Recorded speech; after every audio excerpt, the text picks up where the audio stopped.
Hello everyone, আজকে দুপুরে লাঞ্চের জন্য বানাবো খুবই সিম্পল রেসিপি। আর মাঝে মাঝে কিন্তু এভাবে সিম্পল রান্না খেতেও ভালো লাগে। আজকে বানাচ্ছি আমি টমেটো চাটনি ঝালঝাল করে, আর ডিম দিয়ে আলু ভাজি আর ডাল। আর কিছু বানাবো না। আর এভাবেই কিন্তু মাঝে মাঝে সিম্পল খেতে ভালো লাগে। প্রতিদিন ননভেজ তো সেরকম ভালো লাগে না। যেদিন আমাদের দুদিন পর পর ননভেজ খাওয়া হয়, তার পরের দিন কিন্তু আমরা এভাবে একটা সিম্পল কিছু খাই, আর খেতে কিন্তু দারুণ টেস্টি লাগে। আচ্ছা, এখানে আমি টমেটো দিয়েছি কড়াইয়ের মধ্যে, আর দিয়েছি অনেকগুলো কাঁচা লঙ্কা। তেলের মধ্যে হালকা করে ফ্রাই করে নিচ্ছি। আর টমেটো চাটনির রেসিপি অনেকভাবে বানানো হয়, মিষ্টি চাটনি আর পুড়িয়ে, তারপরে মাঝে মাঝে আমি টমেটো বয়েল করে বানাই, সেটাও ভালো লাগে খেতে। আর এভাবে বানালেও কিন্তু বেশ ভালো লাগবে। এখন ওইদিকে আমি টমেটোগুলো একটা ঢাকনা দিয়ে দিচ্ছি সিদ্ধ হওয়ার জন্য, যেন ভিতরটা ভালোভাবে কুক হয়ে যায়। ততক্ষণ আমি এদিকে আলু ভাজির জন্য আলুগুলো কেটে নিচ্ছি। ডিম দিয়ে আলু ভাজবো। আর আলু ভাজিগুলো একদম সমানভাবে শেপ দিয়েছি লম্বা লম্বা করে। আর এভাবেই কিন্তু আলু ভাজি করলে খেতে বেশ ভালো লাগে। মাঝে মাঝে তো এমনিতে সিম্পল খাবার বেশ ভালো লাগে, যদি পরপর দুদিন করে ননভেজ খাওয়া হয়। এভাবে সিম্পল যদি রান্না করা হয়, বেশি কিন্তু অমৃত লাগে খেতে, তাই না?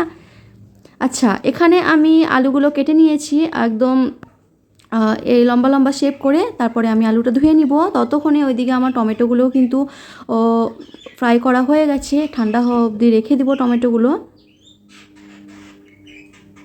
এই তো এখন আমি টমেটোটা নামিয়ে নিচ্ছি, ঠান্ডা হওয়া অবধি রেখে দেবো। তারপরে আমি ভর্তাটা বানাবো। আর কীভাবে ভর্তাটা বানাবো সেটাও আপনাদের সঙ্গে শেয়ার করব। ততক্ষণে এদিকে আলুটা ভেজে নিচ্ছি। কড়াইয়ে সামান্য পরিমাণে সরিষার তেল দিয়েছি, আর শুকনো লঙ্কা দিয়েছি একটা, কাঁচা লঙ্কা দিয়েছি একটা। তারপরে কিছুটা কুচনো পেঁয়াজ দিয়েছি। এখন পেঁয়াজ সমস্ত কিছু ভালোভাবে একটু ফ্রাই করে নিতে হবে, তারপরে আলুগুলোকে অ্যাড করতে হবে। আর ওই সাইডে হচ্ছে আমার ভাতটা, ডালটা প্রথমেই হয়ে গেছে। সেজাকে যেহেতু খাওয়াতে হয়েছে, মাঝে মাঝে ডাল আর ডিম দিয়ে সেজা খেয়ে নেয়। সেজা 10টার সময় খাবার খাওয়া হয়ে গেছে, তারপরে আমি 12টার দিকে কিন্তু রান্না করছি। এইদিকে আমার পেঁয়াজ লঙ্কা সব কিছু ফ্রাই করার পর আমি আলুগুলো অ্যাড করে দিয়েছি।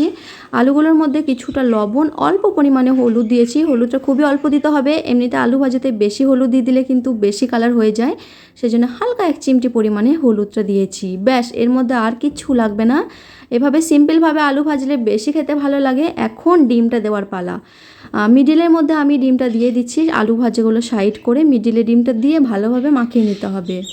লবণ দেওয়ার কোনো প্রয়োজন নেই, আপনারা আপনাদের টেস্ট অনুযায়ী লবণ দিয়ে দেবেন। আমি অলরেডি আগেই আলু ভাজার মধ্যে অনেকটা লবণ দিয়েছিলাম, সেজন্য আর ডিমের মধ্যে লবণটা অ্যাড করলাম না। এখন এটাও ভালোভাবে মাখিয়ে নিয়েছি। আমার রেডি হয়ে গেছে ডিম দিয়ে ঝুরঝুরে আলু ভাজা। এই আলু ভাজাটা দিয়ে রুটি খেতেও ভালো লাগে বেশি। আর আমরা আচ্ছা, এখানে আমার রেডি হয়ে গেছে আলু ভাজিটা। এখন ভর্তাটা বানানোর পালা। তার আগে আমি একটা বড় সাইজের শুকনো মরিচ পুড়িয়ে নিয়েছি, বেশি খেতে টেস্টি লাগে।